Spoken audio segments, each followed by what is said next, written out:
You didn't attract a narcissist by accident. You attracted him because some part of you was already trained to survive people like him, long before you ever met him.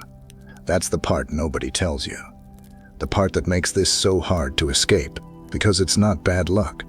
It's not wrong place, wrong time. It's a pattern. And patterns don't happen once. They repeat.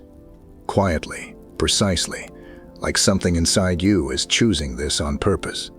It isn't, but it might as well be. Stay with me, because by the end of this, you're going to recognize someone. Maybe him, maybe you. Here's the truth most people can't say out loud. Narcissists don't hunt randomly. They have a radar, and what they're detecting isn't weakness, it's availability. The capacity to give more than you receive without walking away. That capacity was built somewhere, usually early, usually quiet, usually invisible, even to you. And once it's built, it doesn't just disappear because you're older now. It waits. It gets triggered by the right voice, the right attention, the right almost love, and suddenly you're back in the exact same story, wearing a different face. This is where Carl Jung becomes useful, not as a philosopher to admire, but as a man who understood something dangerous. The people we're drawn to are often mirrors of what we've buried. He called it the shadow, the parts of ourselves we were taught to hide, reject, or starve. And the cruel joke of human psychology is this: what you reject in yourself, you go looking for in someone else. Not because you want to relive the pain, because some unfinished part of you wants to finally win it. People assume they attract narcissists because they're too kind, too soft, too naive. That's comforting. It's also wrong. The truth is colder.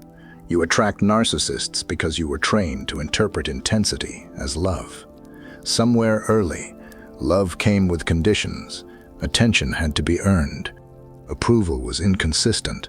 Warm one day, cold the next. And your nervous system learned something dangerous. Unpredictability equals importance. Stability, by contrast, started to feel boring, suspicious even. So when a narcissist shows up, charming, magnetic, a little unstable, your body doesn't register danger. It registers familiarity, and familiarity feels like home, even when home was never safe. This is why the nice guy or steady woman at the party never stood a chance. Your nervous system wasn't looking for peace. It was looking for a puzzle it already knew how to almost solve. And here's the part that should unsettle you. You don't consciously choose this. Your subconscious does, which means logic won't save you here. Awareness will. But awareness only comes after the wreckage. That's the cruel design. People think narcissists are obvious, arrogant, cold, easy to spot. That's the amateur version. The dangerous ones are fluent in warmth. A skilled narcissist doesn't open with cruelty. He opens with recognition. He notices things. He listens with unsettling precision. He makes you feel like the only person who's ever truly seen you, because he's studying you the way a predator studies terrain. Every insecurity you reveal becomes a future access point. Every wound you show him becomes a lever he'll pull later, gently, like it's tenderness. This is the part people never forgive themselves for.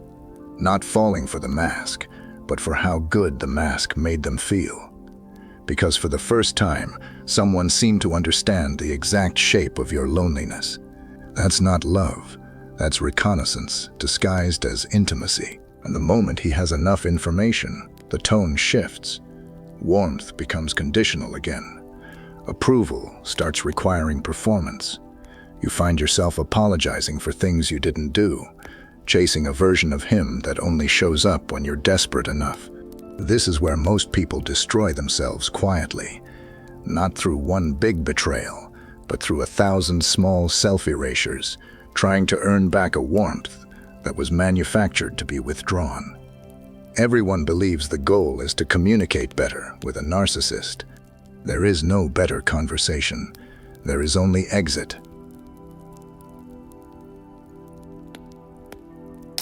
You cannot logic your way into being loved by someone who experiences your pain as inconvenience. This is the trap intelligent, emotionally aware people fall into hardest. They think if they just explain themselves clearly enough, the narcissist will finally understand and change. But understanding was never the missing ingredient. Empathy was.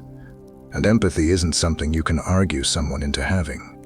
So the relationship becomes a courtroom where you're both prosecutor and defendant, presenting evidence to a judge who already decided the verdict, that your feelings are the problem. Jung had a phrase for this kind of relational trap: projection. The narcissist projects his own emptiness onto you and calls it your flaw. And because you're capable of self-reflection, because you actually do examine yourself, you absorb the accusation. He doesn't self-reflect. He doesn't need to. He has you doing it for both of you. This is the dangerous asymmetry nobody warns you about. Emotionally intelligent people are the easiest to manipulate, not the hardest, because they assume everyone else is reasoning in good faith too. He isn't. People think the solution is finding someone less intense. Intensity was never the enemy. Unearned intensity was. Here's the part that will sting. You don't keep attracting narcissists because you're broken. You keep attracting them because some part of you still believes love has to be proven, chased, or survived to count as real. Peace feels unearned. Stability feels like settling. A calm, consistent person can feel almost insulting to a nervous system that spent years mistaking chaos for depth. This is the identity conflict at the center of everything. You want peace, but you don't trust it. You want to be chosen easily, but easy doesn't feel like winning, and winning is what you were trained to chase, not love, winning. That's what the narcissist offers, disguised as romance, a game you can almost win if you just try a little harder, love a little louder, shrink a little smaller. You were never going to win. The game wasn't designed for you to win. It was designed to keep you playing. People think healing means becoming guarded, walls, distance, suspicion of everyone. That's not healing. That's just a slower kind of self-abandonment.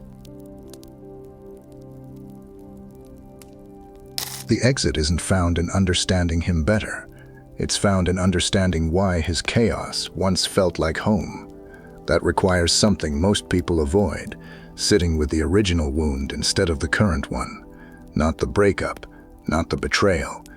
The moment, years earlier, when you first learned that love was something you had to earn through performance instead of something you were simply given. Until that moment is faced directly, you will keep meeting versions of the same person, wearing different names, different faces, different cities. The narcissist changes. The pattern doesn't, because the pattern was never about him. It was about what you were taught to accept as normal. The moment stability stops feeling boring, that's not the moment you've healed. That's the moment healing becomes possible. And the people who actually escape this cycle for good aren't the ones who got better at spotting red flags. They're the ones who stopped needing chaos to feel chosen. That shift doesn't happen through willpower.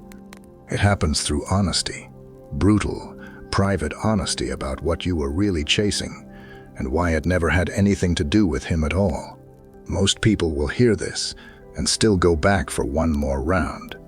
Not because they're weak, because recognition feels safer than the unfamiliar terrain of actual peace. The ones who don't go back are the ones who finally understood something uncomfortable. The narcissist was never the disease. He was just the symptom your subconscious kept diagnosing itself with. Break the pattern, and he stops being able to find you. Not because you got harder to reach, because you stopped speaking his language. If this made you see something about yourself you'd rather not have seen, good. That's not an accident. That's the entire point of understanding how people like this operate, and why people like you keep letting them in. This channel exists for the ones who'd rather see the uncomfortable truth clearly than stay comfortable and blind. Subscribe if you're done being the easiest person in the room to read.